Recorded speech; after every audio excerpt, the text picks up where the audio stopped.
Nah, karena dipaksa terkuras, tanah menjadi miskin hara, ya, tandus.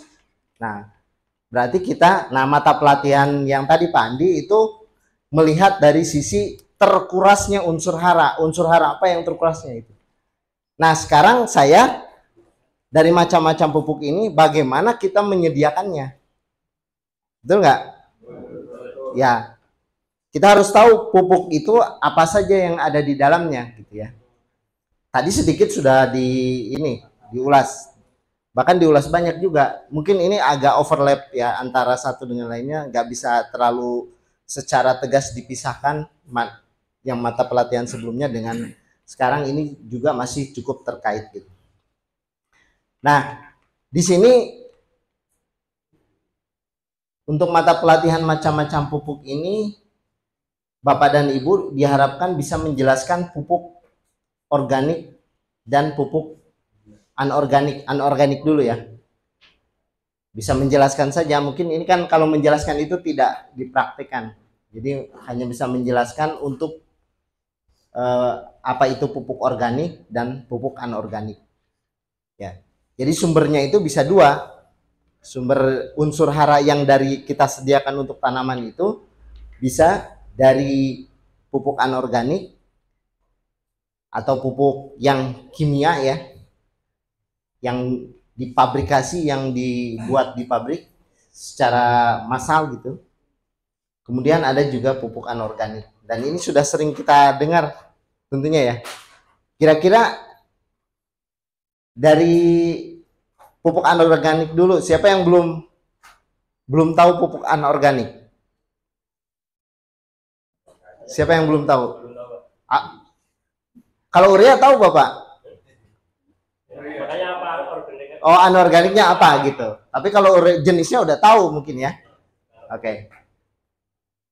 Ya, pengertian pupuk dulu ini. Pupuk adalah suatu bahan yang digunakan untuk mengubah sifat fisik, kimia, atau biologi tanah sehingga menjadi lebih baik bagi pertumbuhan tanaman. Nah, tadi dari pembelajaran sebelumnya Pak Andi sudah menyebut ini ya, sifat fisik, kimia, dan biologi tanah. Kalau biologi tanah itu kan mikroorganismenya ya, kemudian sifat fisik itu yang kelihatan sama kita ya, yang bisa diraba, nggak dirasa kalau tanah mungkin ya paling di bau ya. Kemudian kimianya, nah ini yang unsur kimiawi tanah ini yang sifatnya nggak kelihatan. Bapak ngelihat nggak apa karbon di dalam tanah? Nggak gini. Yang kalau unsur karbon memang hanya dari dari sisi kimia yang kita bisa kita perhatikan, karena kalau secara kasat mata nggak ada. Bukan nggak ada, nggak terlihat ya, nggak terlihat. Dan semua pupuk kimia itu yang karena dibuat itu unsur-unsurnya kan ditambahkan ke dalam pupuk itu secara sengaja. Makanya ada yang tunggal, nanti ada yang majemuk, ada juga yang apa? Ya kita lihat. Ada yang tunggal, majemuk, dan satu lagi ada. Nah, ini pupuk juga adalah sumber hara tanaman yang ditambahkan ke dalam tanah untuk meningkatkan kesuburan tanah. Nah, unsur hara itu rata-rata dalam bentuk senyawa kimia ya. Senyawa kimianya ya tentu dalam bentuk yang kompleks maupun yang sederhana. Nah, Bapak dan Ibu, kalau saya bicara kimia, Bapak Ibu pernah dapat pelajaran itu enggak? Belum. Oh, belum. Sudah pun lupa ya. Ya sama, saya juga maksudnya gini, saya tuh belajar kimia dari SMA waktu kuliah. Tapi memang karena yang kita praktekkan jauh dari Bapak nanam jagung, saya cuma cuap-cuap aja ya. Kita tidak mendalam gitu ya. Tapi minimal kita bisa menjelaskan kan tadi Bapak Ibu diharapkannya bisa menjelaskan. Nah ini, terus kalau kegiatan pemupukan apa?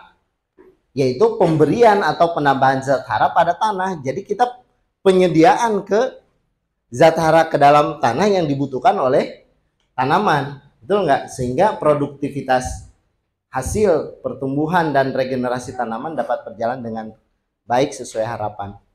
Jadi ini pupuk, ada pupuknya, ada, kalaupun ada pupuk kalau tidak diberikan itu bukan aktivitas pemupukan kan?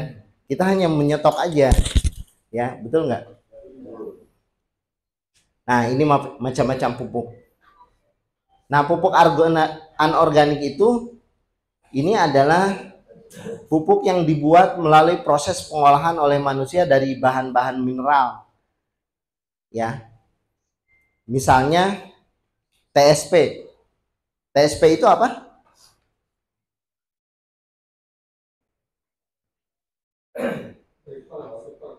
Ya, superfosfat, triple superfosfat. Ya, unsur utamanya fosfat. Ya.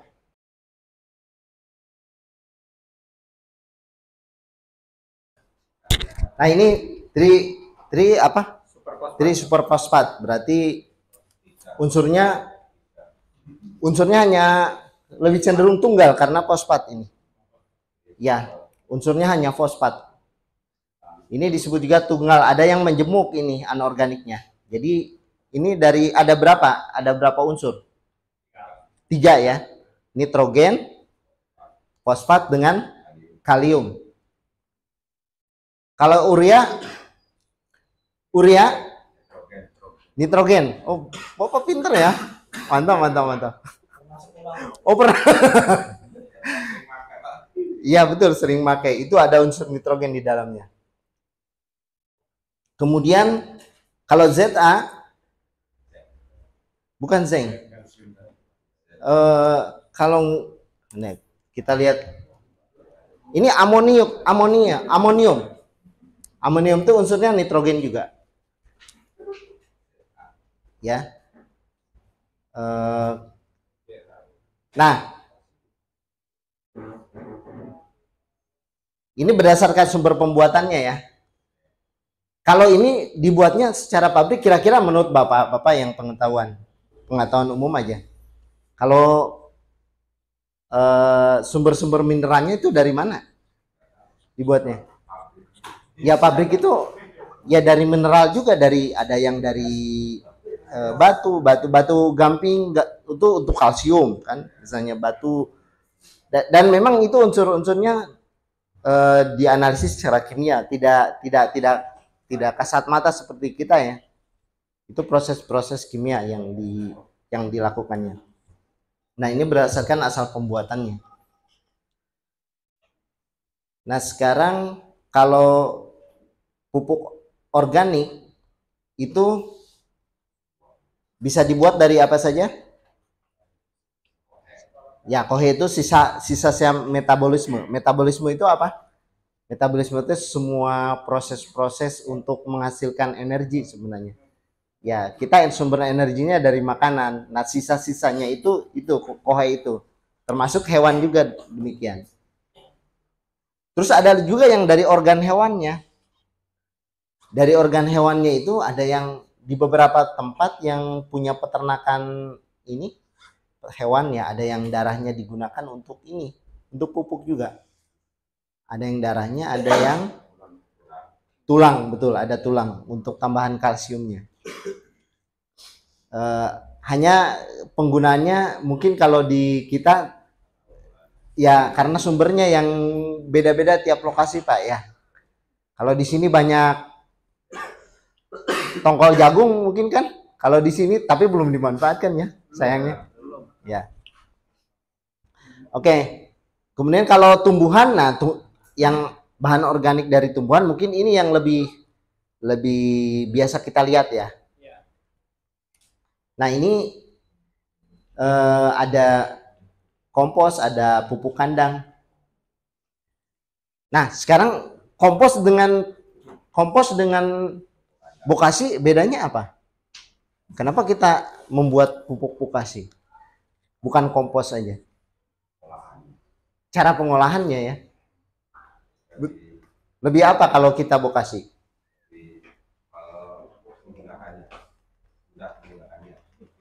Uh, Bedanya kalau kompos itu lebih cenderung penguraian bahan organiknya secara alami gitu. Maksudnya alami itu nggak ada intervensi kita, jadi biarkan dia pembusukan dengan sendirinya. Jadi kalau ada mikroorganismenya itu yang mikroorganisme apa aja yang dia ada di situ ya menguraikan bahan organik yang ada. Dengan tidak skema waktunya ya tergantung bahan organiknya gitu. Tapi kalau fermentasi ini ada perlakuan kita, ada fermentasinya ya. Jadi mikroorganisme juga pakai EM4 itu kalau Bapak baca di dalam komposisinya ada di situ jenis-jenisnya. Ada bakteri apa gitu. Ya, jadi sudah dan prosesnya lebih cenderung relatif ya, bukan lebih cepat, relatif lebih cepat ya. Oke. Sampai di sini ada yang ditanyakan? Belum. Oke. Kirain mau ngangkat tangan. Belum ya, belum. Ya. Oke. Nah, ini memang Bapak dan Ibu kita di pupuk ini lebih banyak kita bicara unsur kimia ya. Jadi maksudnya saya juga bagaimana bisa menjelaskan karena memang itu nggak kasat mata gitu. Jadi kalau Bapak Ibu tahu kalau praktek di laboratorium kimia itu lebih cenderung campur-campur cairan, berubah warna jadi apa. Kita nggak lihat kalau misalnya NaNO3 natrium atau CaCO3 misalnya kalsium bikarbonat gitu ya. Itu kita nggak lihat ininya, barang Ca-nya itu nggak lihat, cuman kalau reaksi ini dengan ini seperti apa, nah baru itu gejalanya yang kita lihat. Ya, kalau di laboratorium kimia. Jadi jangan khawatir Bapak Ibu ini kok katanya semuanya abstrak katanya. Abstrak itu ya nggak bisa kita lihat. Tapi kalau kimia unsur-unsur di dalam kimia tuh kalau itu ada reaksi kimia paling bisa dibedakan baunya, dicium gitu. Atau dirasakan suhunya ada panas. Makanya nanti di pengamatan pupuk bokasi nanti kalau di pupuk cair atau pupuk cair terutama atau mol ya itu kerasa bau tapenya gitu, fermentasinya bau tape. Kemudian bukan bau busuk ini ya sampah enggak, bau tape gini. Terus yang untuk pupuk padatnya bisa dirasakan ada perbedaan suhu gitu karena ada aktivitas mikrobanya itu menimbulkan panas. Nah, yang kita bisa lihat rasakan itu hanya itu gejala-gejalanya aja. Balik lagi ke sini terkait dengan pupuk organik, anorganik ya, yaitu pupuk yang dibuat di pabrik dengan jenis dan kadar unsur haranya sengaja ditambahkan dalam pupuk tersebut dalam jumlah tertentu melalui rekayasa fisik atau kimia. Ya, jadi unsur-unsurnya ditambahkan secara sengaja gitu. Nah, ini juga yang menjadi kelebihannya, Pak. Kelebihannya pupuk anorganik itu sudah tertentu. Betul nggak? Kalau butuhnya yang unsur utama nitrogen, fosfor dan kalium, ya memang sudah unsurnya itu gitu. Nggak ada yang tambahan-tambahan lainnya. Dan kalau yang pupuk anorganik ini memang karena dibuatnya tertentu, jadi memang dia kalau kebutuhannya tanaman itu yang pokok itu dia bisa terpenuhi secara prinsip ya. Kalau secara prakteknya nanti kan apakah dia terbawa erosi atau cepat larut dengan air itu lain hal ya, tergantung lebih terukur gitu ya. Nah, kalau yang Bapak Ibu tahu pabrik pupuk itu ada di mana saja? Misalnya yang di Sumatera aja. Sriwijaya ya, Palembang. Ya Gresik ya, petrokimia. Terus yang di Bandung atau di mana? Kujang. Nah, kita lanjut ya. Nah, tadi ada yang berdasarkan kandungannya itu pupuk anorganik itu ada yang pupuk tunggal yang hanya fosfor saja atau nitrogen saja ya, yang mengandung hanya satu unsur ya. Kemudian ada juga yang pupuk majemuk yang mengandung paling tidak mengandung dua unsur, misalnya NPK ya, itu ada berapa unsur? 3. Nah, ini yang berdasarkan kandungannya juga ada pupuk mikro ya, yaitu pupuk mikronutrien. Nutrien itu makanan, sumber unsur hara ya, mikronutrien unsur hara yang mikro. Seperti tadi yang sudah dijelaskan, ada boron, ada kuprum. Kuprum ini ya, tembaga itu. Bukan tembaga yang sudah jadi tembaga, bukan. Ini unsur kimia ya. Bukan tembaga yang buat ngelas itu, bukan. Bukan. Ya memang kita agak rancu-rancu, tapi nggak apa-apa. Yang penting bisa jelaskan bahwa di sini adalah unsur mikro gitu. Unsur mikro apalagi tadi yang dicontohkan? Molybdenum ya. Molybdenum. Terus apa lagi? Oh, yang sudah disebutkan tadi sama Pak Andi. Lupa lagi ya. Hah? Zinc ya. Oh, seng ya. Kan ZN, zinc itu ininya nama kimia. Tapi bahasa kitanya seng, nggak apa-apa. Terus apa lagi? Mangan, oh ya, mangan orang mangan. Mangan ya, Mg ya. Oke. Nah, mangan itu dari batuan ya, Pak. Asalnya itu. Tapi diproses secara kimia sehingga hanya unsur mangannya yang diambil. Nah, itu unsur mikronutrien buat tanaman. Dia di mikronutrien itu apa artinya? Dia itu mikronutrien esensial sebenarnya kalau lengkapnya itu. Jadi dia dibutuhkannya hanya sedikit saja, tapi harus ada, gitu. Diperlukannya hanya sedikit, makanya yang terkuras dengan misalnya satu jenis tanaman kalau tidak dirotasi, misalnya jagung terus atau padi terus, kalau tidak dirotasi. Tapi kalau padi di sawah dirotasi agak susah ya. Kalau musim kering bisa sama ubi jalar, sama juga ya, itu nguras juga ya. Tapi kalau lebih nguras ya. Tapi kalau di kebun-kebun yang jagung mungkin dirotasi sama yang kacang-kacangan itu. Kalau pisang tapi yang selama ini yang saya baca memang bagusnya sama yang kacang-kacangan ya, karena dia akarnya itu bisa memfiksasi itu apa ya? Memfiksasi nitrogen dari udara. Jadi kayak kan itu yang dibilang kantung-kantung akar itu. Nah, kalau rotasi dengan kacang-kacangan atau apa yang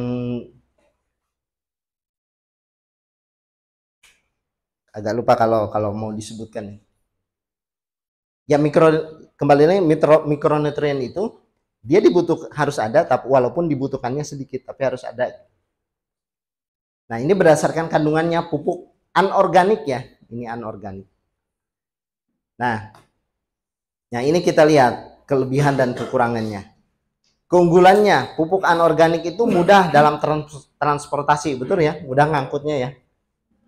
Ya, mudah disimpan, jelas. Mudah diaplikasikan, karena sudah takarannya udah jelas ya. Harus berapa kali gitu, ukurannya berapa. Biaya produksi relatif murah. Ya karena ini secara pabriknya, secara ada industrinya gitu. Kalau dibikin pabriknya sendiri sama kita ya nggak masuk. Ini kalau dari biaya produksi itu dibanding dengan produksi yang organik, karena skalanya kecil, ya bahan-bahannya kita cari sendiri masing-masing, jadi nggak efisien kalau dari segi biaya produksi. Jadi kalau untuk skala pabrikan itu jelas biaya produksinya lebih murah relatif ya. Kemudian tanpa pupuk anorganik produksi pangan dunia akan turun hingga 40%. Memang kita secara global ya secara global itu memang pupuk anorganik masih bagian terbesar dari suplai pupuk gitu untuk kebutuhan pangan kita. Ya, ini terlepas dari katakanlah efek samping dan seterusnya ya, dan pengaruh yang sekarang lagi rame-rame kan terkait dengan apa, Bapak Ibu? Terkait dengan pemanasan global, ya, penggunaan pupuk anorganik ini salah satunya apa? Efek gas rumah kaca ya, tapi bukan dari karbon dioksida, dari unsur N. Apa ya disebutnya itu? Dari unsur N.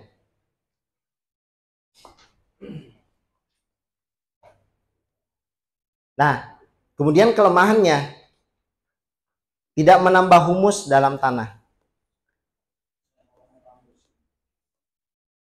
Kalau pupuk anorganik ini bagian mananya yang dari biologi, fisik, sama kimia, unsur haranya? Bagian mananya yang dipenuhi oleh pupuk anorganik ini? Kalau yang anorganik itu hanya memenuhi unsur hara saja. Fisik sama biologi tanah itu kontribusinya malah cenderung negatif. Karena mikroorganisme, ada beberapa mikroorganisme yang karena kelebihan banyak penggunaan pupuk kimia itu malah ya berkurang. Ya. Kalau dari fisik itu struktur tanahnya, Pak. Kalau dari pupuk-pupuk kimia kan nggak ada perbaikan struktur fisik kan, betul nggak? Nah ini yang disebut apa, kelemahannya, tidak menambah humus dalam tanah. Kemudian konsumsi energi besar. Ini kalau kita lihat dari skala besar ya, karena untuk skala pabrik memproduksi pupuk itu butuh energi apa ya Pak? Ya listriknya, ya airnya, dan seterusnya kan. Ini membutuhkan banyak energi besar. Ini dapat menimbulkan emisi gas rumah kaca ini. Emisi gas rumah kaca tapi bukan dari CO2. Ini dari N2O. N2O dibacanya apa ya? Nitrogen monoksida ya. Khususnya dari penggunaan urea ya. Jadi yang dilepaskannya ini dalam bentuk gas. Makanya emisi gas ini. Walaupun tidak dominan dibandingkan dengan karbon dioksida. Kalau karbon dioksida kan dari knalpot aja banyak dilepas ke udara ya. Terus penggunaan yang berlebihan akan menyebabkan polusi badan air dan mematikan ikan. Nah, Bapak Ibu pernah nggak melihat sawah yang di pinggir danau, kemudian di danaunya itu banyak eceng gondok? Di sini ada nggak? Di mana di sini? Di rawa-rawa. Ya, itu salah satunya ini. Jadi penggunaan berlebih dari unsur nitrogen, fosfor, dan kalium masuk ke badan air, masuk ke perairan, itu airnya juga jadi subur. Makanya eceng gondoknya banyak. Atau apa gitu yang tumbuhan air selain eceng gondok di sini apa? Semanggi ya, semanggi. Itu karena dia airnya itu subur. Jadi menutupi semua perairan. Nah, ini salah satunya. Dan bahkan di beberapa tempat yang kadar pupuk anorganik itu kan zat kimia ya terlalu banyak, dia bisa mematikan juga ikan. Ya. Oke, sampai di sini ada yang tanya? Belum. Oke, kalau belum nggak apa-apa. Nah, sekarang pupuk organik. Tadi anorganik kan kita bicara. Sekarang pupuk organik. Pupuk yang dibuat dari bahan organik, sisa metabolisme atau organisme hewan atau tumbuhan. Nah, sekarang kita misalnya dari gedebok pisang.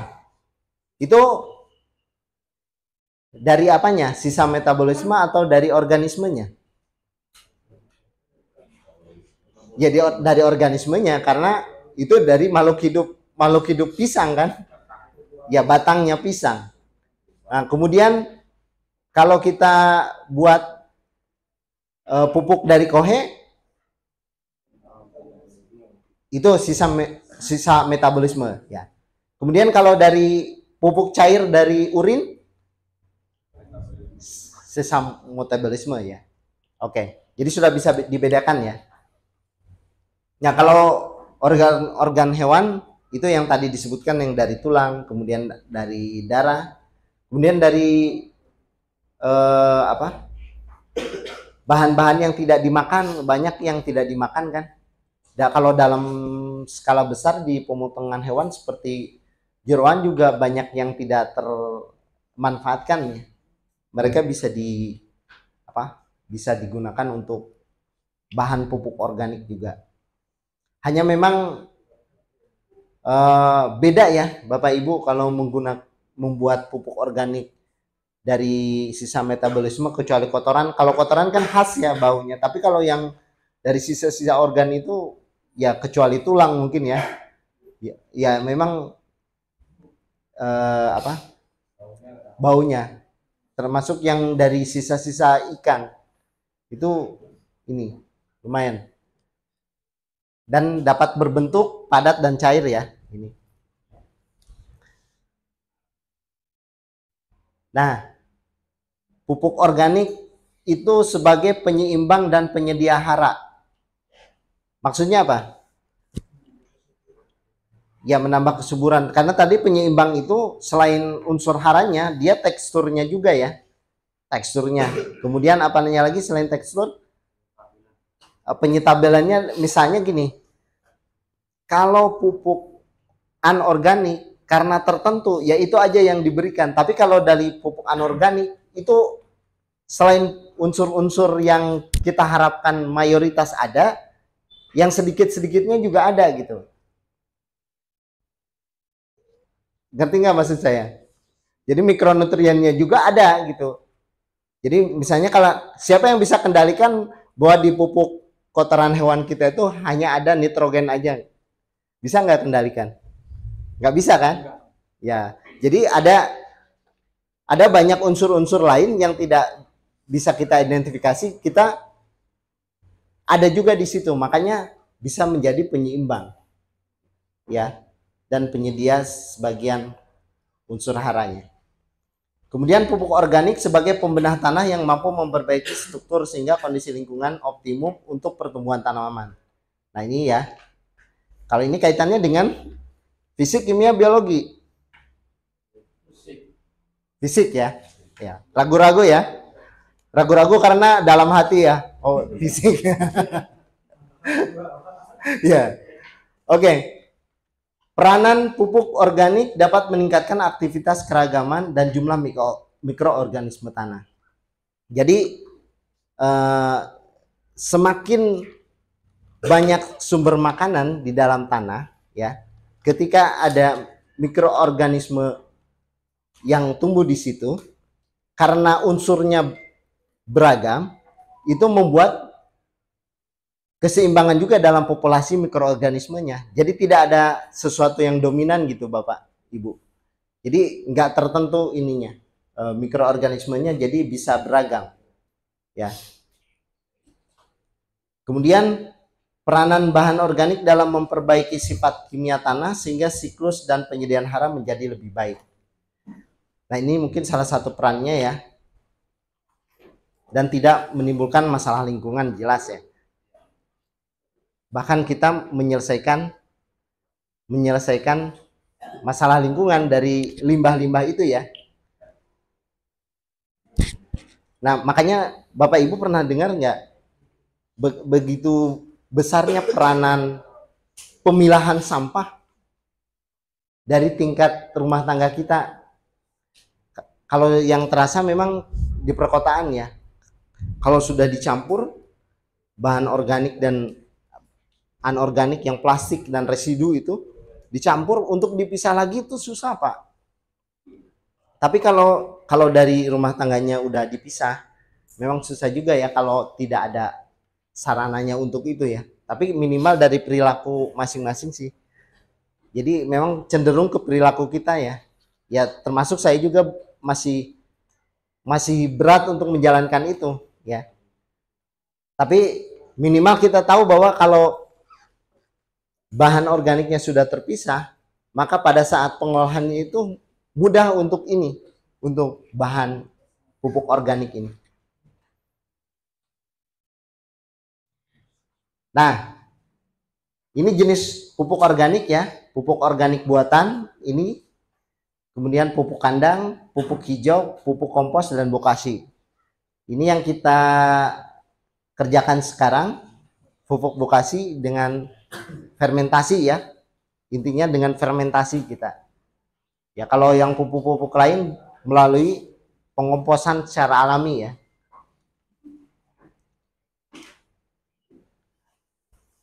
Oke, ada yang ditanyakan sampai sini?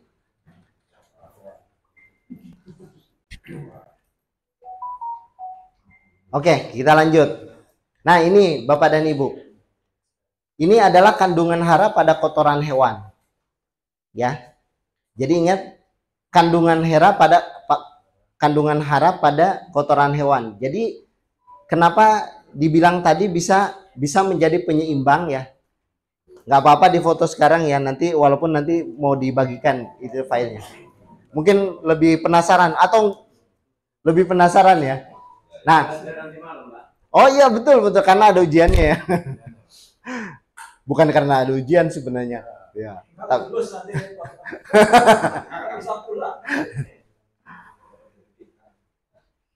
Insya Allah lulus semua ya. Ya. Jadi di dalam kotoran hewan itu bukan saja unsur kan, kalau di pupuk organik, pupuk anorganik itu hanya tertentu saja kan. Kalau ini kan banyak ya unsurnya, walaupun dari komposisi itu berbeda-beda. Komposisi itu kandungannya Pak. Misalnya kandungan nitrogen pada sapi itu 10. Ini satuannya 10 apa ya? Mungkin 10 gram, biasanya miligram per liter ya. Bukan persen, bukan. Biasanya miligram.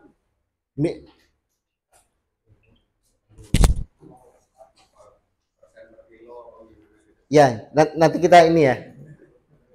Mudah-mudahan ada keterangan selanjutnya. Nggak ada ya?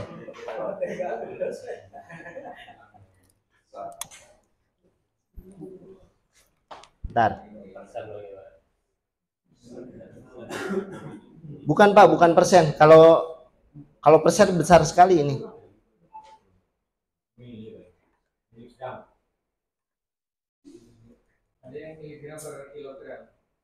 Miligram per kilogram, kalau gram per. Nah. Jadi dalam 1 gram ada berapa miligram?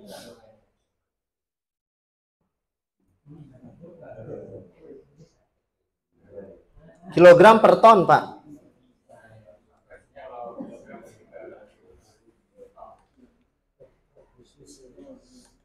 Kilogram per ton. Jadi dalam 1 ton. Jadi kalau ini kandungan hara untuk nitrogen dalam 1 ton itu ada 10 kilo.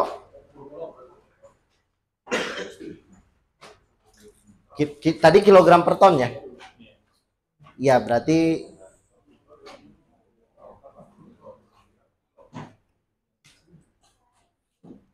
%10 ya. Kilogram per ton.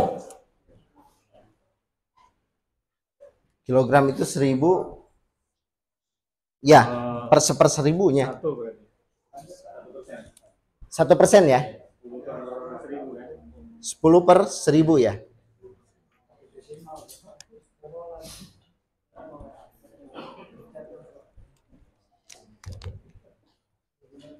Setiap ton.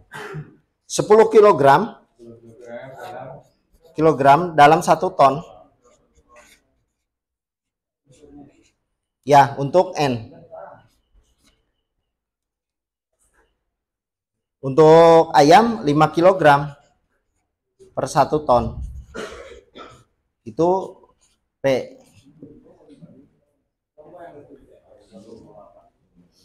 Ini kalau dilihat di sini untuk nitrogen paling tinggi di domba.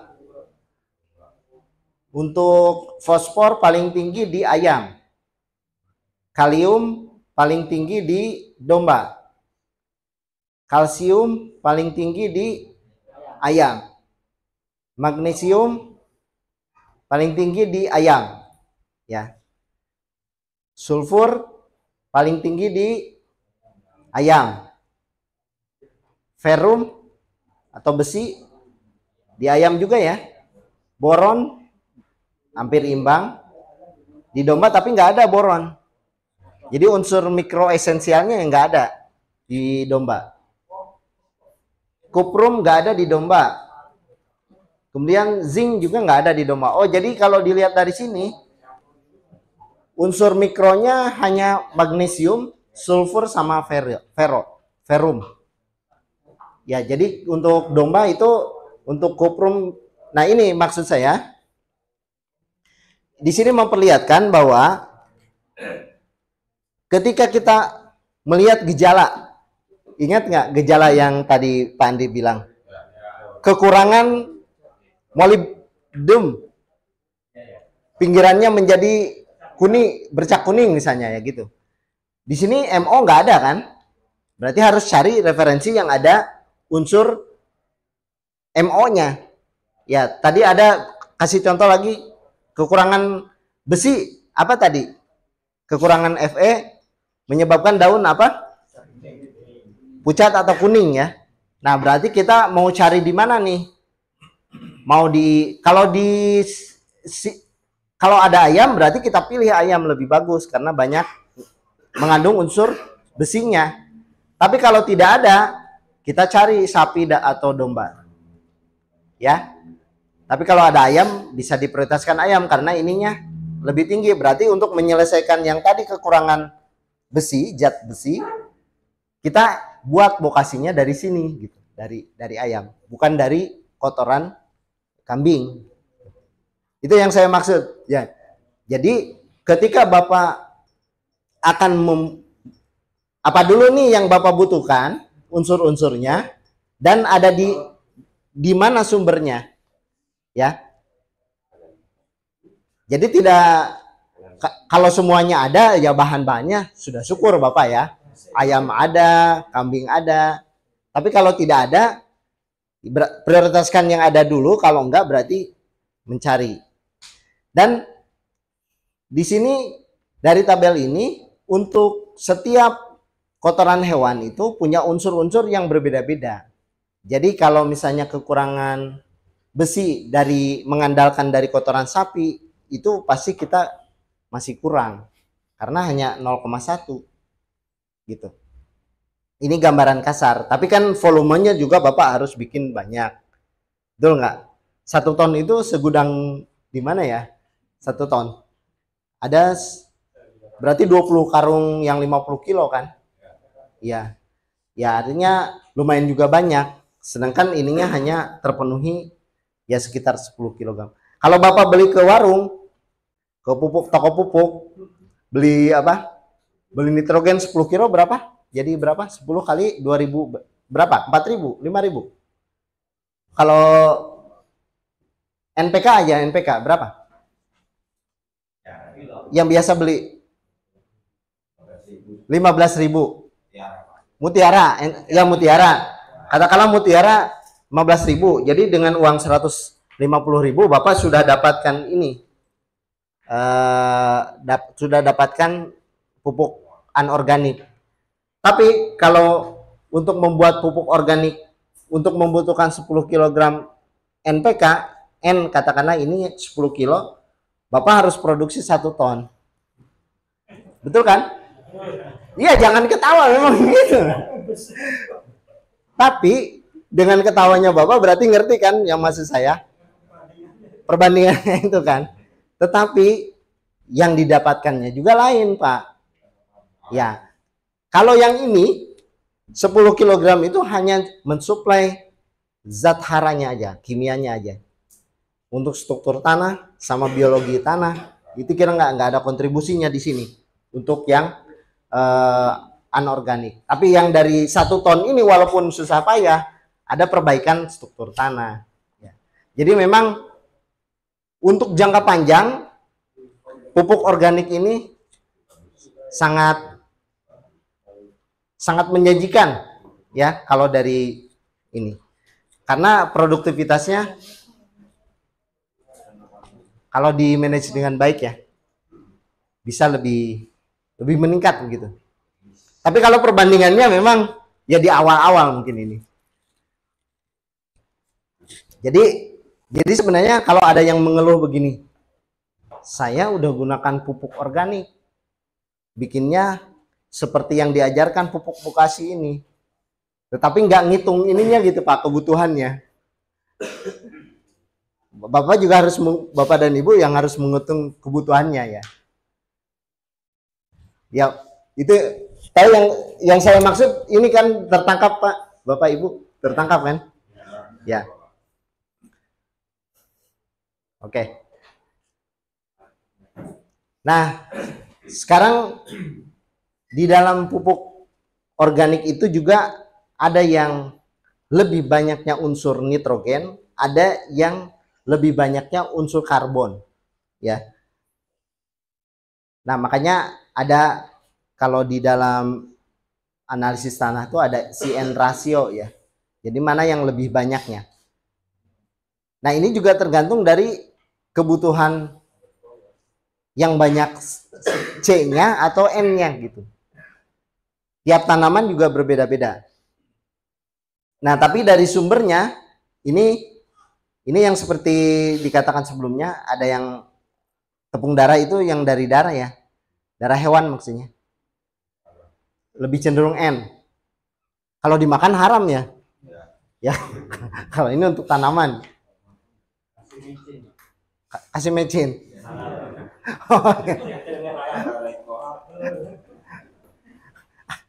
Ada yang makan juga, berarti di sini ada yang makan? Enggak ya. Enggak, itu mah hanya dalam hayalan aja ya. Oke. Kemudian kulit kopi di sini banyak nggak? Unsur N-nya banyak itu. Bulu ayam ini juga belum tahu saya seperti apa bulu ayam. Sampah kambing, sampah kebun. Yang segarnya lebih cenderung N. Ini sampah kebun yang keringnya. Jadi yang kering itu berarti banyak karbonnya. Kalau yang segar banyak N. Potongan rambut kering, potongan rambut basah. Ini mungkin dari hewan ya. Sampah buah itu lebih cenderung N-nya banyak. Oh, rumput.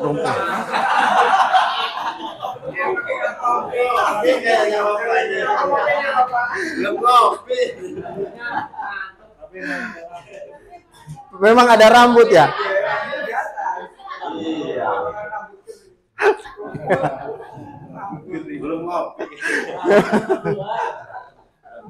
Oke. Berarti kalau begini kan kita manusia biasa ya. Betul nggak? Kan jadi sama.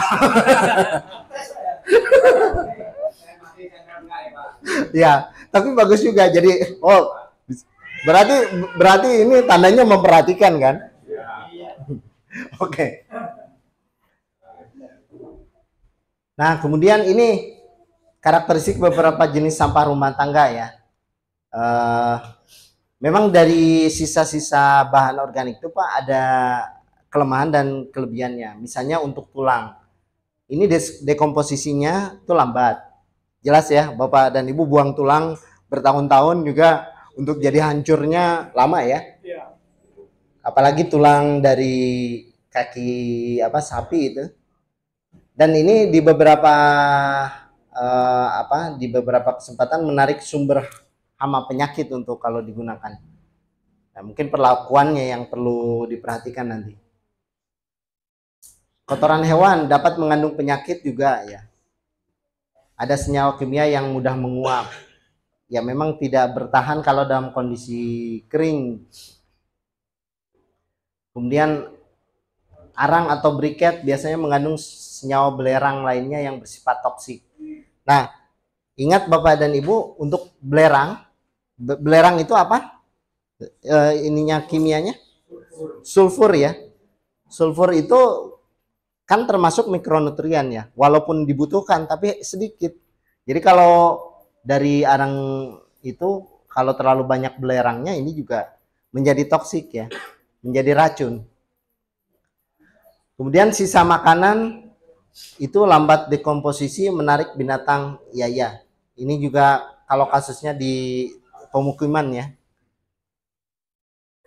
Olahan susu seperti mentega itu lama terdekomposisi. Terdekomposisi itu lama terurainya Pak ya. Seperti mentega itu kan agak susah terurainya, betul nggak? Dan bau tak sedap bisa jadi sumber penyakit juga. Minyak lemak juga sangat lambat terdekomposisi, bau tak sedap, dapat mengandung penyakit. Sisa ikan dapat mengandung penyakit, bau busuk. Nah kalau sisa ikan ya di pelabuhan aja yang banyak ikan segarnya mungkin agak ini ya, apalagi kalau dari limbahnya. Kemudian dari kertas itu mengandung warna, dapat menjadi bahan racun. Dari warna, zat pewarna ya, itu juga ini. Selai kacang lambat terdekomposisi, dapat mengandung penyakit. Nah ini artinya Bapak dan Ibu dari tabel ini juga harus mengenal kelemahan dan karakteristik dari sumber bahan organiknya ya. Kalau di sini kan lebih cenderung paling kotoran hewan. Mana lagi? Arang, sisa makanan, sisa makanan mungkin sekarang kalau di sini lebih banyak dikasih ke ayam atau dijadikan pupuk? Ayam. Praktis ya. Nah mungkin kalau sisa-sisa lain, mungkin kalau di sini bisa jadi ini sisa-sisa organ ikan karena Lampung lautnya luas. Kemudian ada pabrik ikan mungkin pengolahan ikan ya. Nah inti dari tabel ini adalah Bapak dan Ibu bisa memperhatikan karakteristik dari sumber bahan organiknya itu ya. Nah ini adalah kandungan hara limbah pertanian per berat. Di sini saya mau langsung ke bonggol tongkol jagung nih. Nah lihat ya, kalau dari komposisinya itu tongkol jagung lumayan ya. Dari karbon, dari arangnya itu, zat arangnya itu 55. Mungkin ini kalau ini persen ya. Kalau yang ini persen, kalau yang tadi ton, kilogram per ton ya. Kalau ini persen. Ini nitrogennya memang kecil sih nitrogennya. Untuk fosfatnya kecil. Untuk kaliumnya lumayan kaliumnya. Berarti ini tongkol jagung kaliumnya lumayan ya. Jadi kalau 1% dari 1 ton itu, dari 1 ton ya 10 kilo ya. Kemudian kalsiumnya lumayan tongkol jagung. Magnesiumnya ada juga. Oh yang banyak ini belerangnya. Belerangnya ya. Belerangnya ini berarti ya yang kita bisa jadikan sumber dari tongkol jagung berarti arang, kalium sama ini. Sama sulfurnya. Kalau di sini ada apa lagi yang limbah pertanian selain ini? Jerami padi. Kita lihat jerami padi 54 sampai 56% untuk karbonnya, tinggi ini. Hampir setengahnya. Nitrogennya relatif rendah, kurang dari 1%. Fosfatnya kurang juga. Kalium lumayan, kaliumnya tinggi 2%. Kalsiumnya lumayan 1,2 yang paling tinggi. Magnesium kecil ya. Memang sulfur ini di jerami banyak ya. Ya. Kemudian di sini sekam padi yang sudah dibakar berarti ini. Belum ya? Oh, belum.